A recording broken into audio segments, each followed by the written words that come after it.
Welcome to the Meb Faber Show, where the focus is on helping you grow and preserve your wealth. Join us as we discuss the craft of investing and uncover new and profitable ideas, all to help you grow wealthier and wiser. Better investing starts here.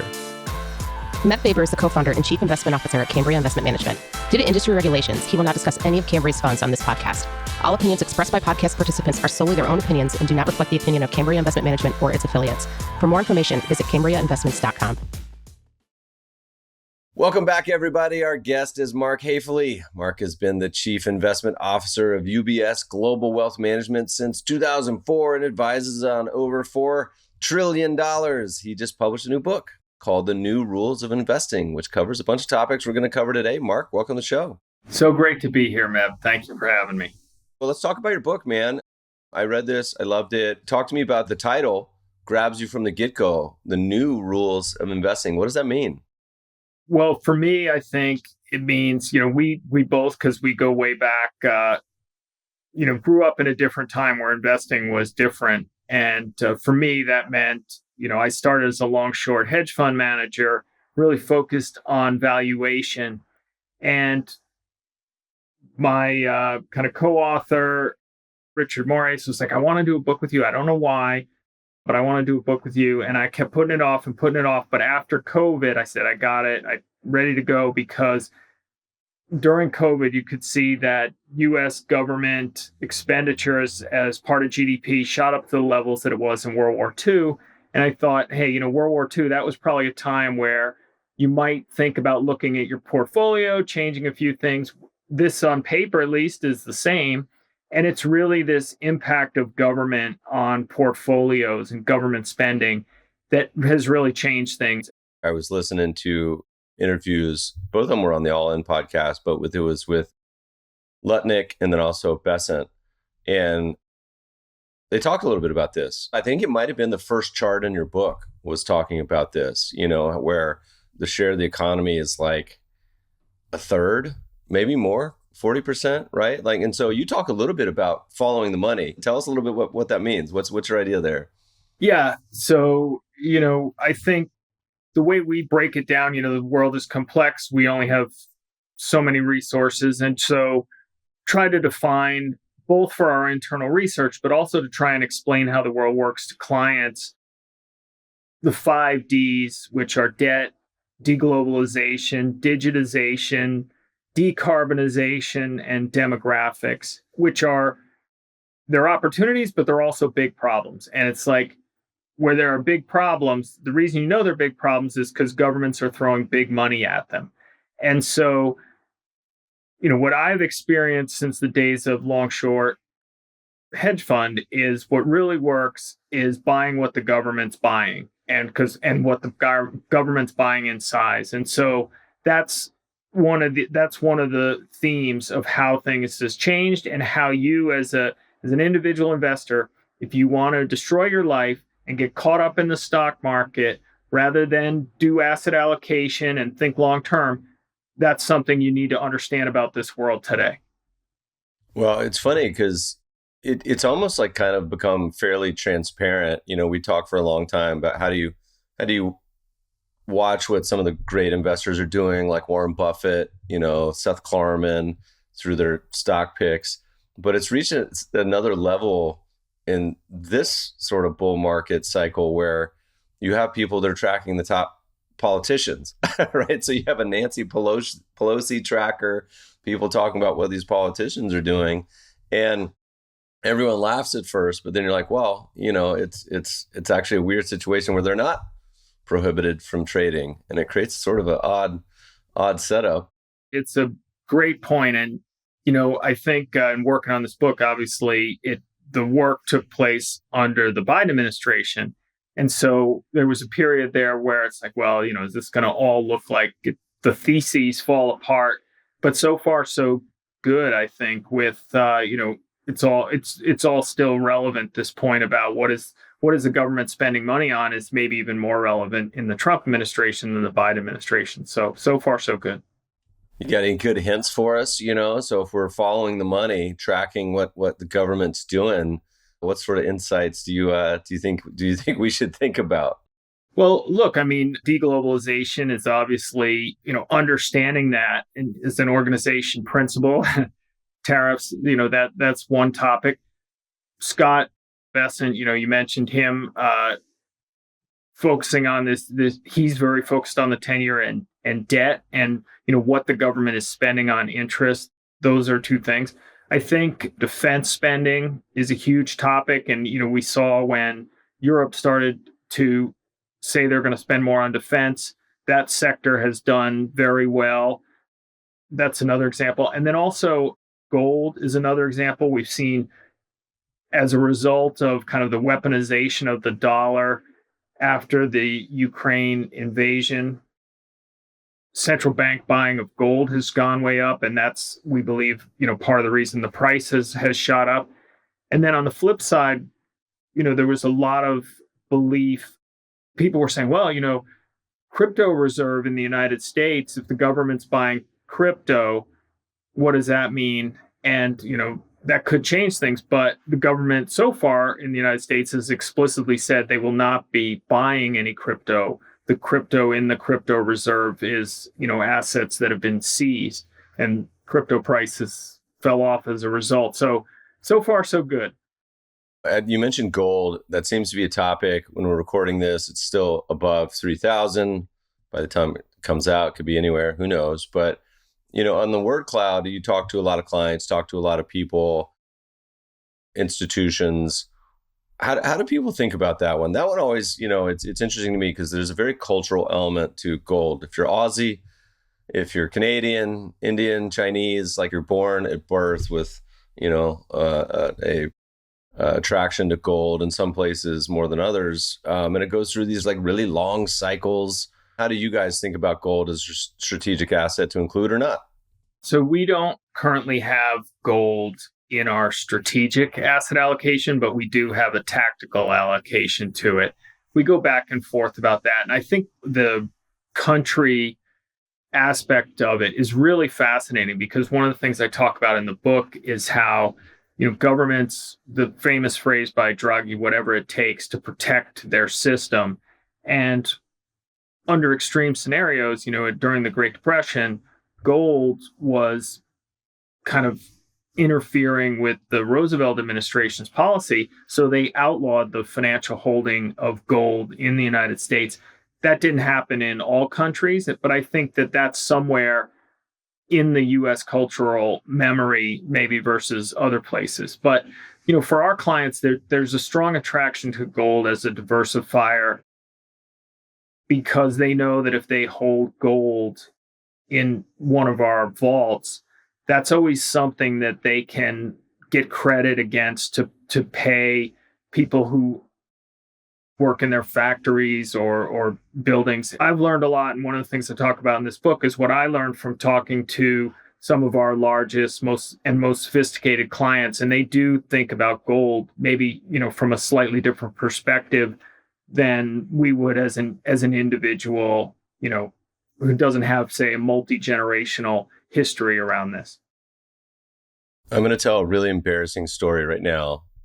Maybe a year or two ago, I can't remember. The years are peeling off now, but I always like to kind of like do a little bit extra due diligence. You come from the old hedge fund world, try to do a little value added diligence. And I saw this story that Costco was selling out of gold every month. And I forget the number, $30 million or something a month it was selling. Might have been more.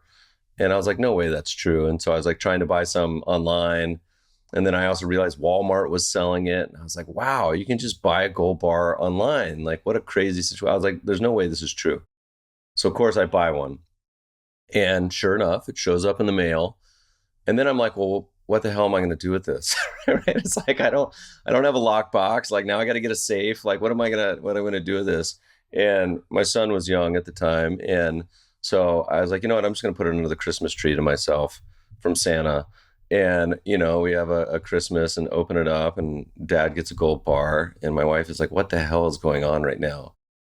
And I try to be extremely mindful. Like I want to raise, a very thoughtful child. And then I'm like, oh, this was a huge mistake. Cause like it was like a year later, he's like, Dad, remember when Santa gave us a gold bar? I'm like, do not say this. Do not say this in public. This is going to be so You embarrassing. just say, yes, that was delicious chocolate inside. That's a great point. Cause I don't like, want to be like having lunch with friends or doing something, at the baseball field. And all of a sudden my son starts talking about getting gold bars in the mail. But I was doing it just to do a channel check on, does this really show up from Costco or Walmart? Turns out it does, by the way. I don't feel like my world has really had the euphoria sort of sentiment indicator on gold. On the institutional side, does it feel like there's a lot of interest or still pretty mild? No, there's, again, it goes by country, but I think that I do think there is this interest that's only increased.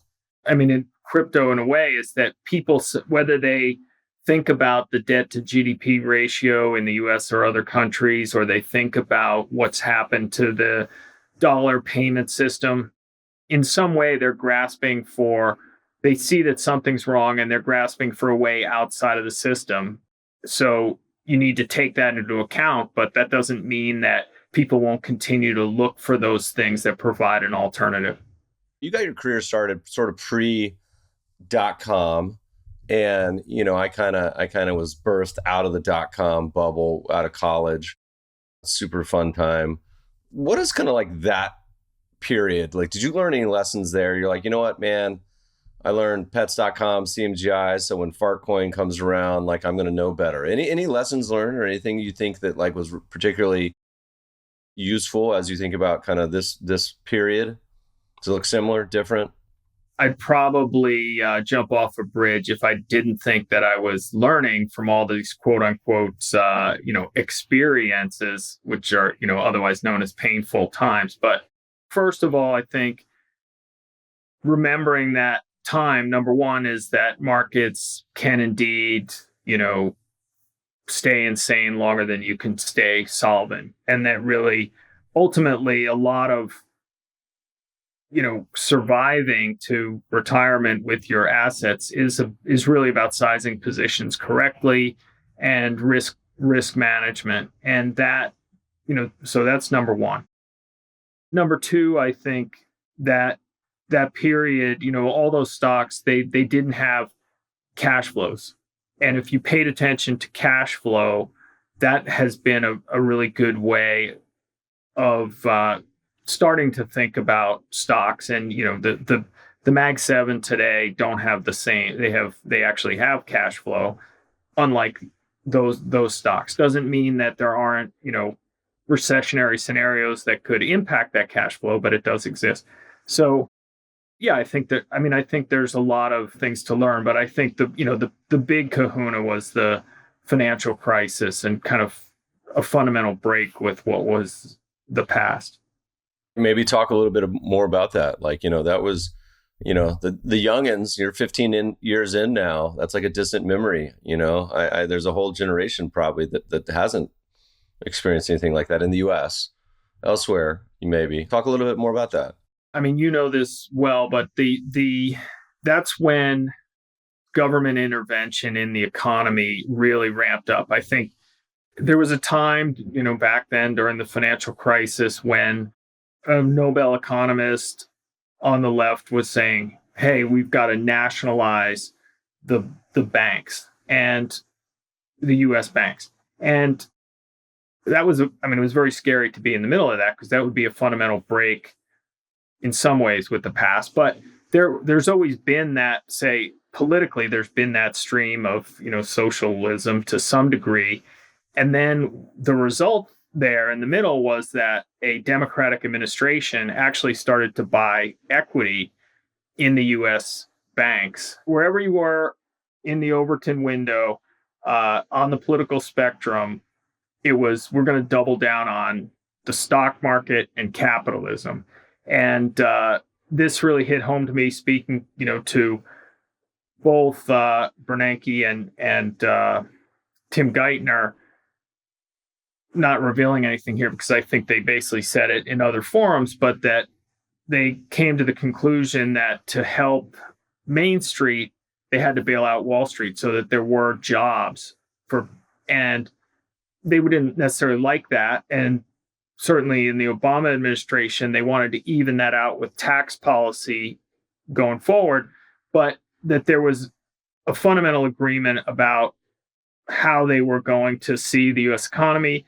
It was government intervention in support of kind of equity markets, but it wasn't just free market capitalism. And then I think that the use of quantitative easing to buy, the government was buying risk assets, and that was one of the greatest trades for people who had capital at the time. And then that was followed by Mario Draghi will do whatever it takes. And so now we live in this we'll do whatever it takes economy. And to your point about, what Scott and Howard were talking about a little bit is, we've gotten quite addicted to that.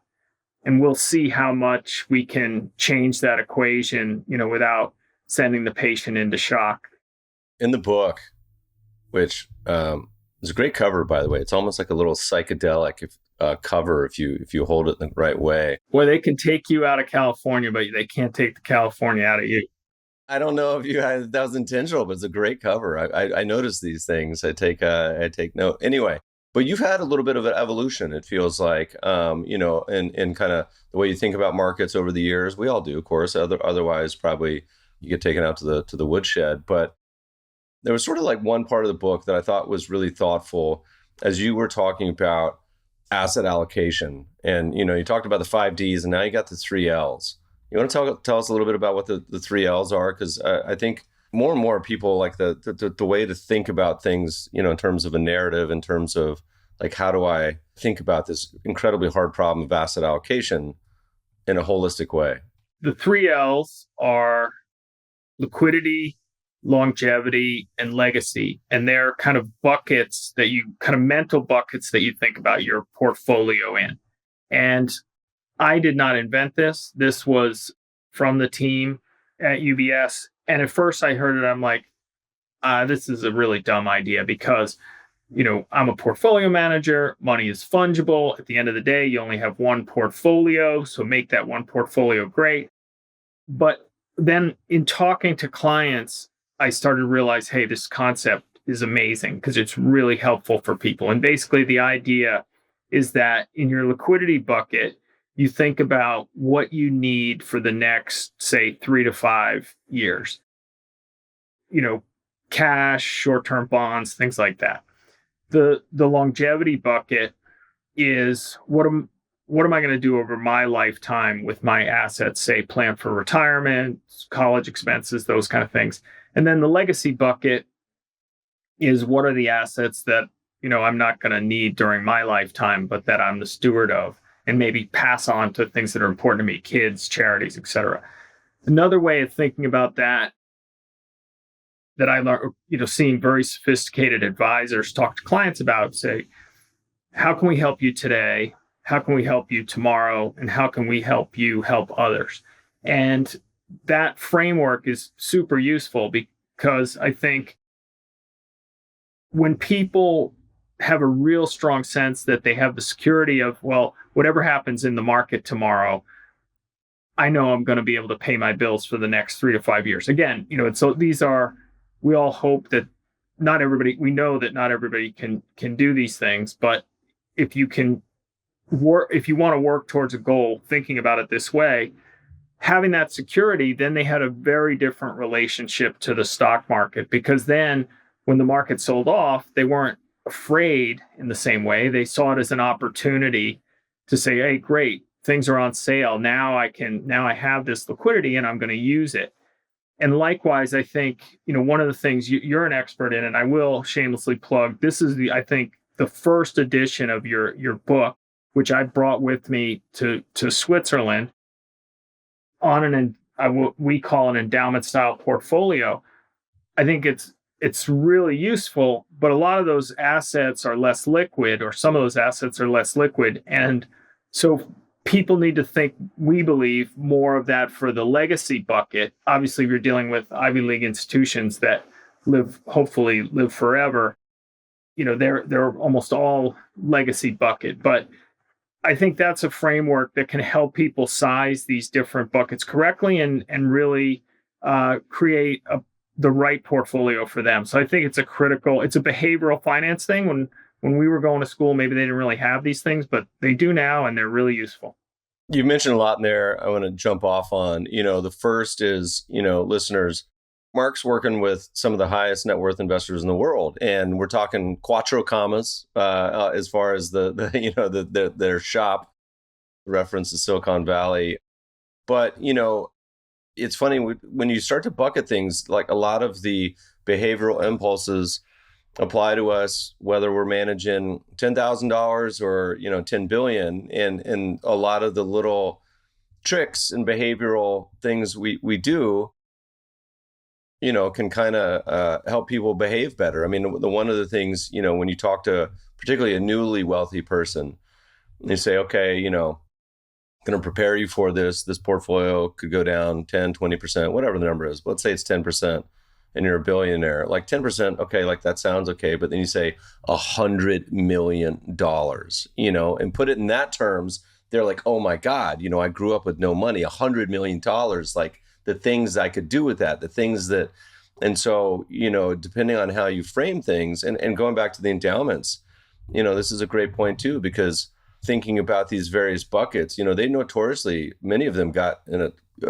fair amount of trouble in 08, 09 because they had a mismatch on the liquidity buckets they needed. So they had all this private assets, and all of a sudden, they weren't really expecting the portfolio to go down by half, and it did. And then like, oh man, hold on, we don't have liquidity bucket anymore. We have this giant private equity portfolio. That's so. Thinking through these things ahead of time is I think the most important thing. One of our first guests on the podcast was Ron Lieber, who writes about personal finance. I think still at the New York Times, have to look him up. Anyway, but he wrote a book talking about how to think about kids and spending and, bucketing money with them with the give, save, spend buckets on how to try to think about it. It's no different when we get older, right? It's like trying to think about these sort of things. What's been the response from clients? Has it kind of connected, resonated? I mean, I've got so many stories, but I can tell you even just the past couple of weeks, because you do it. I mean, I've been doing it for years now, and I see it connecting. And again, I was a skeptic, so converted. Nobody is as big a fan as me. But just the past couple of weeks doing meetings, I met with, I'm not kidding, the family office of one of the biggest rock stars ever. Use this. They loved it because they have a lot of managing of cash flows, right? Because they're the managers for the family, and the family's just, they want to write a check. Hey, I was just on stage last night, and I want to write a check. Okay, fine, but I got to manage the liquidity. So they loved it. Talking to a family office of the actual family, and which is dealing with these issues of passing the money along to the next generation. They loved it. Individuals love it. And just, even, in talking to anyone just on a personal level, I mean, billionaire, highly successful person, they're still, they still have a caveman brain and things, and they're still wrestling with the same things we all are. And it's very effective. So I can strongly endorse that it works. Worked yesterday, it will work tomorrow. So much of what a lot of people think about is like, how can I maximize returns? How can I build the best portfolio? And part of that's a 15-year bull market, right? Like, we've just had amazing period. You go through an 08, 09, it's more, how do I preserve this? How do I not lose it all? And particularly when you get, I feel like at scale with y'all's kind of some of your clients, I assume a majority of the conversations also lean a little bit in that way. How do I keep my numbskull kids and grandkids from nuking this in the most implausible way? But does the resilience in sort of portfolio design, does that become an increased focus for y'all, trying to think about how to put all these ingredients together to make things a little smoother and less volatile? Yeah, I mean, if I was going to summarize the book, so it's kind of what I was trying to do. It's kind of three parts, like how to make it, how to keep it, and then what to do with it. And so, the first part was think about these themes. The second part really is asset allocation. because I think sizing the positions is absolutely key to holding on to the wealth. And the third part is we actually have some of these clients, they say, okay, I made all this money or with a traditional business. And now how do I go back, reinvent it to not just make money, but also to hit on some of the social, contribute to society in a way that I can measure. And they get deep satisfaction out of that. And that's kind of the future where I think investing is going. But some of the discussions about next gen are so fascinating because, you literally start out with people who are like, well, if I die, I'm going to have to pass some of this money on, and it's like, okay, well, we got a little work to do here. I've been in discussions. I had this fantastic discussion in Beijing with families from all around the world and how they do it. And one guy was talking like, okay, you seen The Godfather? I'm like, yeah. He's like, all right, you know the Robert Duvall character, like the consigliere, the fixer. And I'm like, yeah. He's like, well, that's me. And then my brother is like the Godfather, and we pass everything to one, and he has to look out for everybody. So it's obviously not an American family. That's one model. Other models where a billionaire is like trying to craft everything so that if his kids go on vacation together, they get double the amount for the vacation. If they don't, it's like stretching into the future, all kinds of setups, and that people think, and there's no right or wrong answer on how to do that. But having that backbone of a professional process, it's in some ways, I think it's essential, but it can be a complex discussion because it can be very alien to the first generation that made the money, and they're not. It takes a while for them to get used to it. What are kind of the biggest challenges when it comes to generation 2 and 3? Is it conflict of interests? Is it purpose, mission? There's a client which has had all of those issues come up, right? And I think we've been at this for 160 years, and I did a lot of things in the past, but this is truly fascinating. You look good for 160. Maybe we aren't dying. Well, yeah. I mean, learning, generation to generation on this, I think, all those things are issues for different families. But I think what we try to do is have answers, but people have to get to the point, where they're ready for them. And that's why bringing the families together, like being a connector of all these families and creating those conversations, because they're much easier to hear it from, somebody who it's like, okay, we got this guy, he's worth X and he's having these problems. Well, let's ask somebody who has 2X, which is obviously something that 1X will respect. So 2X is going to tell 1X, hey, I had that problem. This is how we dealt with it. And, that's value, right? And so that's one of the things that we try to create, is not necessarily give people the answer, but help them get the resources to have those kind of answers. You talk in the book, this is a big one, impact investing. How do most people actually implement that? Does it tend to be through, hey, look, Mark, I want to guide my public markets here? Or no, actually, this is going to be a focus on angel type of investing. Or you know what? It's not going to be either. I don't even care about a return on my investment.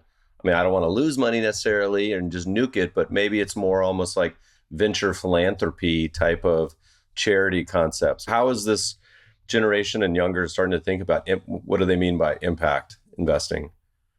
First, we choose to define impact investing as investing that sets out ahead of time to define certain social goods which will come out of these investments, that we will ahead of time track, define how we're going to track them and measure them, right? So it's the concept of doing well and doing good and measuring both.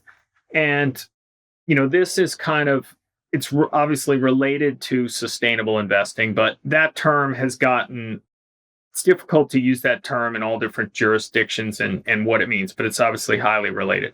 And it's also related to this, as you mentioned, like the next generation, because we are having this massive wealth transfer. This is something, it's not just kids that are looking at this. We have stories of entrepreneurs who are older and this is their second act and it's so amazing for them. But this is a trend that's continuing, but it's still hard to do. And that's what you get at, especially the impact investing. And really, I wanted to maybe create some awareness, just you can say, well, I bought a green bond, but that might be to replace the air conditioners on, a company's office building and upgrade them. And so, you've invested your money and you have had some impact on the environment, but obviously that's where that is in the capital structure and things. That's much different than, say, finding 5 investments that catalyze small companies that are, say, providing clean water with a new device in Africa, or inventing, a new vaccine for the next pandemic or something like that. So where you are in the capital structure, people are thinking this through and saying, I want to have,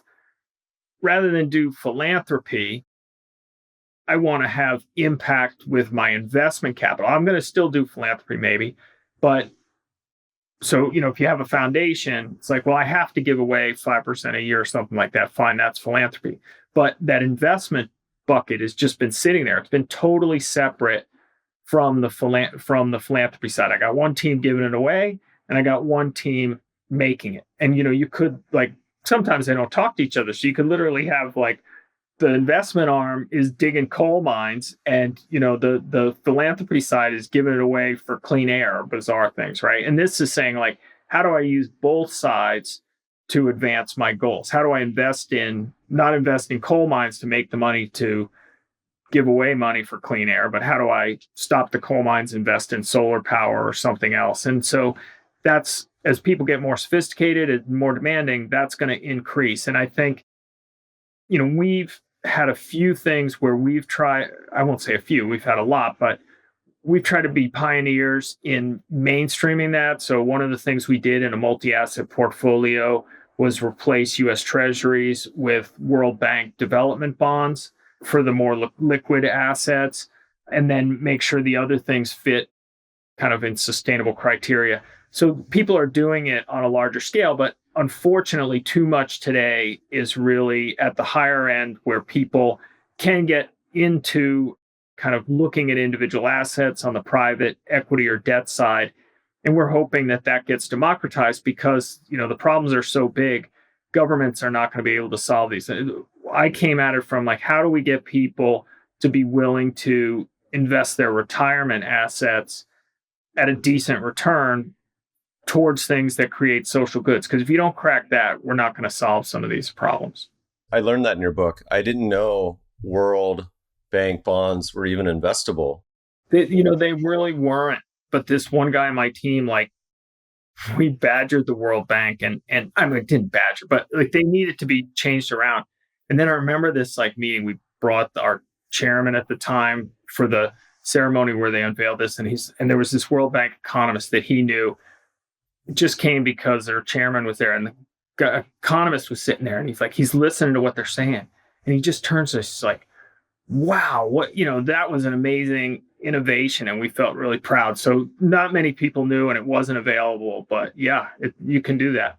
Fast forward 3 months, someone listened to this podcast and there's a World Bank bond ETF. Well, we wouldn't be surprised. There's almost an ETF for everything now. So it's fascinating on thinking about I think direct indexing and those type of ideas, at least on the public side, at least on I don't want to say superficial listeners, but at least for people, we talked to a lot of people. I was giving a talk at a farming conference and I don't even remember the category, but they're just like, I don't want to invest in this. I don't care how it affects my return. I do not want to support this industry. And each person has a different one, weapons, tobacco, yada, yada. But we did a fun old post on Twitter where it was like, would you invest in tobacco stocks? And most people were like, no. And I was like, would you invest in tobacco stocks if they were going to outperform the S&P? And then everyone was like, yes, right? So the biggest challenge, I think, for a lot of people on the ESG category for a long time was this concept of reducing breadth, right? And then it gets into some fun philosophical discussions. We were talking about tobacco companies and public markets and how public companies are funded. And it's a long rabbit hole. And there's a lot of academic literature that's really interesting. And you could even go as far to say you should actually own the stocks and try to implement some various changes by, voting and getting on the board and all sorts of other things. It's a big rabbit hole you can go down, listeners. That's as everything with it's as typical with markets gets complicated, but really interesting too, pretty quick. We do have a sleeve precisely for that, it's not necessarily directly activism, but to say, hey, did these managers specifically work with these firms to get them up on the scores and to be more sustainable, with the belief that that will be reflected in the stock price? So there are already funds that focus on that and many other aspects of this. Let's talk about a couple investing topics real quick. I saw you guys put out a lot of really wonderful research, and I saw a comment at the end of last year, so the end of 2024, you started talking about de-dollarization. Maybe give us a tour. What's going on in the world today? What do you guys see as interesting? Tying back to the beginning of our podcast, you mentioned World War II, and arguably, if you look at U.S. stocks versus a diversified portfolio of almost anything else, currently this has arguably been the worst or best, depending on your perspective, but outperformance at U.S. stocks versus a diversified portfolio, probably in history, 1940s, post-World War II period is up there. So what's the world look like today? Are we starting to see a rotation or not so much? Well, look, we have seen some rotation, and trees don't grow to the sky. So the U.S. stocks probably not going to have the same performance going forward that they did. So split this up into different buckets. I think currently, we would say that a lot of the good things around the China tech that were not being priced in are probably getting priced in.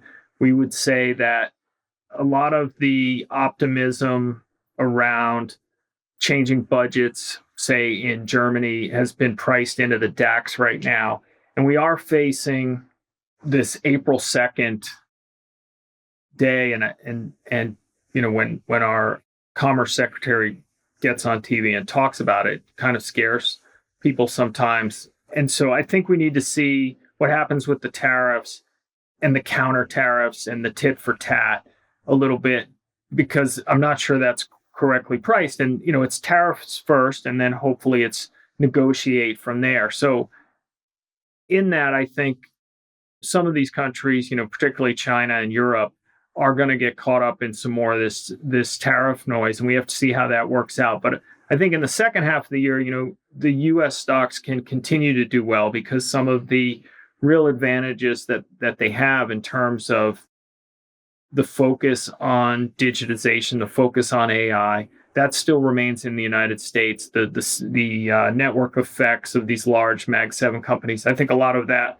still is in play. But longer term, this level of discord, the weaponization of the dollar, so come to de-dollarization in a second, will have some effect. So I think in the stock market, we would hope or kind of expect that everything can maybe do better in the second half as inflation comes down and rates come down. So I wouldn't count the US out yet.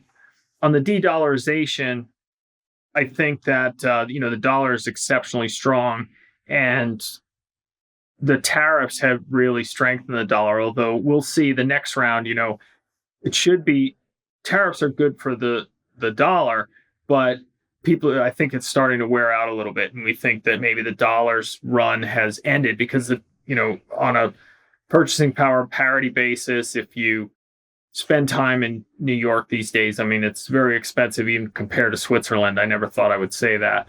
that's on the currency side. It's really hard to replace the dollar as a reserve currency. I'm sure that there's a way to destroy that edge, but it's not like there is an easy replacement. China does not want to step up and play that role. They don't want a easily convertible currency. So I do think that's a long way away, but this topic keeps coming up, and that's why, we see it, people reaching for the gold or the crypto commodities, other things to kind of hedge against that possibility. You've had quite a period of, same as me, markets of the past 25 plus 30 years, a lot of various, I feel like we've had an entire career, smushed into a somewhat, shorter period. If you go back to the pre-dot-com period, and again, the title of this book is The New Rules of Investing.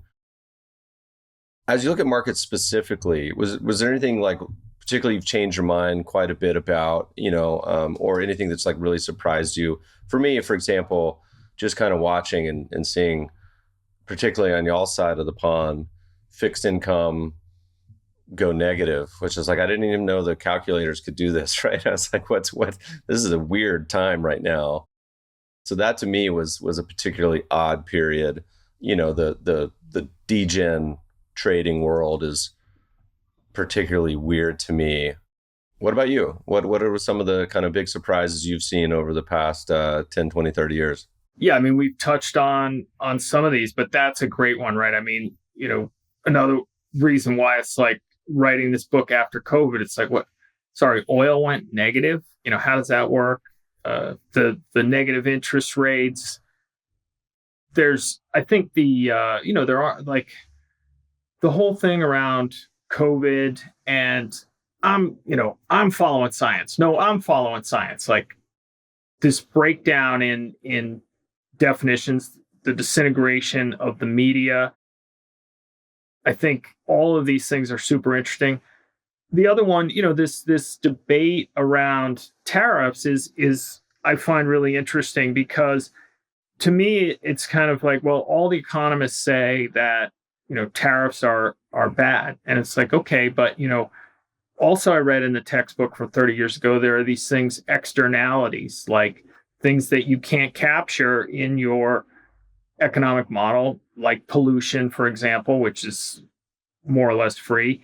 And like what's happened to certain communities in the United States as manufacturing moved out. And it's no surprise that people want to move those on balance sheet, and just saying, this is bad. The textbook says this is no good. It's like, okay, well, you got to find new ways of moving these things on balance sheet. And I think that's the era where we're in, which is whether it's dealing with demographics, which is an immigration problem most acutely now, right? Whether it's digitization, which is the development of AI and non-human intelligence, whether it's the decarbonization, issue, all of these things I think are massive topics that we're thinking about, where now all these problems, we're trying to put them on balance sheet because they matter. And, Scott Bessent, the Treasury Secretary, keeps saying, we are a country with an economy, not an economy with a country attached. And that is, in some ways, a very provocative way of framing things. And we're going to have to adjust our investments to that.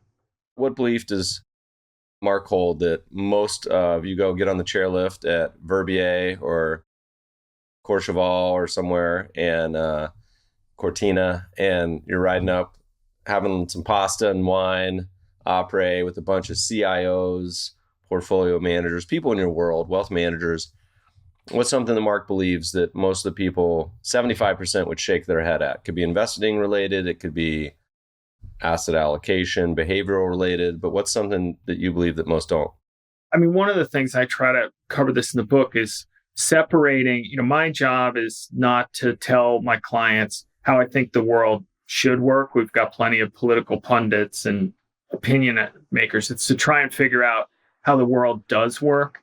And it's a very different thing. And sometimes people get mad at me, but why won't you tell me what you think? And it's like, I'm telling you what I think about how my thesis about how the world works, but placing a value judgment on that, it's not really part of the job. And I think that's particularly in these times, really trying to separate out what we know and what we feel about various data points, is super important and super important to helping the client through this, because a lot of clients today come in, especially here in Europe with the war, and they're, shooting at nuclear plants, which are not that far away. People even fear for their physical safety. And it's very hard to have a portfolio discussion when somebody's in that mindset. So I think treating that whole aspect of it is important. And I think the other one, just going with that theme, is part of the reason I wanted to write this book is and there's a lot of embarrassing personal stories in the book, because I want to say, hey, it's okay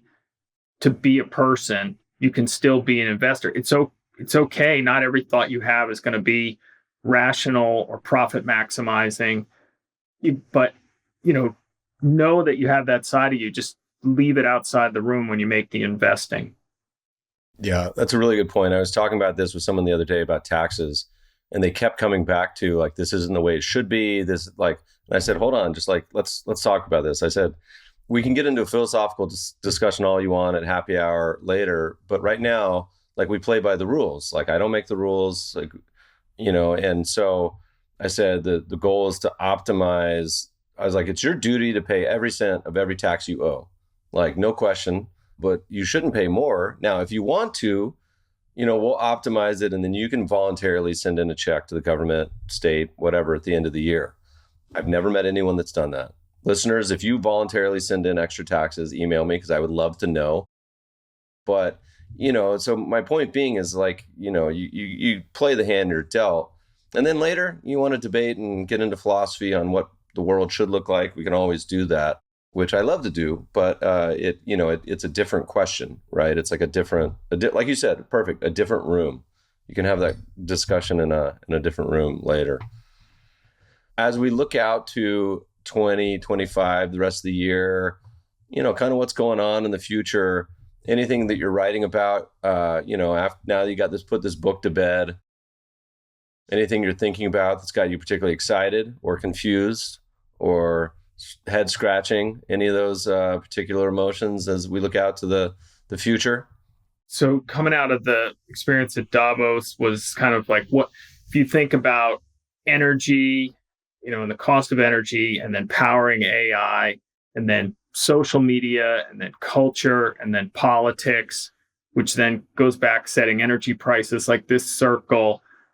What's the chicken and egg now? Can you really say that? Does social media drive culture, which drives politics, or does culture drive social media and politics? What's the highest order anymore, I think, is really coming into question. And that really messes with our sense of truth and reality and the basis for things. And so, I think Schiller published that stuff on narrative economics and basically the best story out there. And that's, I was hoping that would die off and we would go back to just valuations and market economics, but it doesn't seem to be going that way. It seems to be going the other way. And so that, I think about that a lot. We had a long conversation. I was at Lake Norman, North Carolina. If we got any Carolinians, we got a kind of annual trip with some buddies from the South. They love to watch March Madness. And so we get together somewhere, usually in the Carolinas. But we were having this discussion, and I was joking. I said on Twitter, I was on the plane. I said, I don't know what to believe ever anymore. It's like this classic case of Gell-Mann amnesia where, within my universe, I can tell BS from not, but then I'll just flip to the next story and be like, wow, that's interesting. I was like, there's a whole structure beneath the pyramids in Egypt. And then I was like, hold on a second, what's the sniff test on this? But for a minute I was like, oh, what? Because I kind of wanted to believe. I was like, oh, that's interesting. That's different. And I was like, oh, that's totally not true. Right. And it's so much of the day to day, it's getting harder and harder to know. It's kind of good in a way because it gives us all a bit of a BS detector. Hopefully, other people just go down straight the rabbit hole and they believe everything they read. But I like to think that it's causing us to be more critical thinkers. Maybe not. Maybe it's just causing us to all join our own little siloed cults of whatever it may be. And then that's that. I don't know. But that was a funny one. Yeah. It sounds like you're wrestling with some of these same questions. Yeah. Yeah. On the daily. Mark, where people want to check out what you're doing in the world, your $1 billion family office that needs some help, all these sort of things. What's the best place to keep an eye on what you're up to, follow what you're doing? Obviously, they got to go download or buy a copy of the New Rules of Investing. But after that, yeah, I think we post a lot of things on LinkedIn. That might be a good platform, and do media shows, that's on YouTube and other things. But yeah, LinkedIn is probably the fastest way. Sometimes we even do live streams on there if there's market events. Seems like people behave the best on there of any of the various socials, something with your real identity perhaps, but LinkedIn's becoming more of the grown-up place to be. Mark, I look forward to sharing some turns with you in Europe at some point, but thanks so much for joining us today. Been a great pleasure to do this after so many years of following your work, and keep it up. Thank you. Podcast listeners will post show notes to today's conversation at mebfaber.com/podcast. If you love the show, if you hate it, shoot us feedback at themebfabershow.com. We love to read the reviews. Please review us on iTunes and subscribe to the show anywhere good podcasts are found. Thanks for listening, friends, and good investing.